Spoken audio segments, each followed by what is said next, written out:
আমি বাড়িতে কিভাবে চাউমিন রান্না করি তাই আপনাদের সাথে শেয়ার করি, চলুন। প্রথমে এখানে কড়াইতে জল বসিয়ে দিয়েছিলাম, ওর মধ্যে লবণ আর তেল দিয়ে দিয়েছিলাম যাতে চাউমিনটা সেটে না যায় বা চাউমিনটা ঝরঝরে হয়।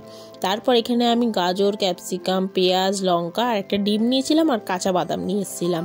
প্রথমে চাউমিনগুলোকে দিয়ে দিচ্ছি, চাউমিনগুলো অর্ধেক অর্ধেক করে ভেঙে দিচ্ছিলাম যাতে সেদ্ধ ভালোভাবে হয়ে যায়, নাহলে সেদ্ধ হতে কিন্তু চায় না, নিচেরটা সেদ্ধ হয়ে যায় উপরেরটা সেদ্ধ হয় না। এদিকে দেখুন আমি ক্যামেরা সেট করতে গিয়ে লাস্ট পর্যন্ত কড়াইটাই পুড়িয়ে ফেলেছি। ওই কড়াইয়ে তেল গরম করে কাঁচা বাদামগুলো ভেজে নিয়ে তুলে নিয়েছিলাম। তারপর একটুখানি সামান্য তেল দিয়ে ওর মধ্যে পেঁয়াজ, ক্যাপসিকাম, গাজর সব দিয়ে ওর মধ্যে একটু নুন আর হলুদও দিয়েছিলাম, তোমরা না চাইলে নাও দিতে পারো, আমার একটু ভালোই লাগে। চাউমিন সাদা সাদা থেকে একটু হলুদ হলুদ কালার হবে, ভাল লাগে খেতে। ওর মধ্যে টমেটো সস দিয়ে ভালো করে নাড়াচাড়া করে নিয়ে চাউমিনটাকে অ্যাড করে দিচ্ছি মিশিয়ে দিয়ে। ওর মধ্যে দিয়েছিলাম হালকা লবণ যাতে একটু পরিমাণ মতন লাগে, যেহেতু চাউমিন সেদ্ধ করার সময় দিয়েছিলাম। তারপর ভালো করে মিশিয়ে নেব।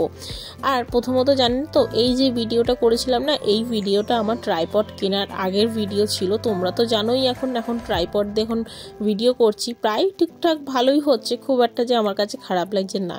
কেমন লেগেছে তোমরা কিন্তু জানিও। এইভাবে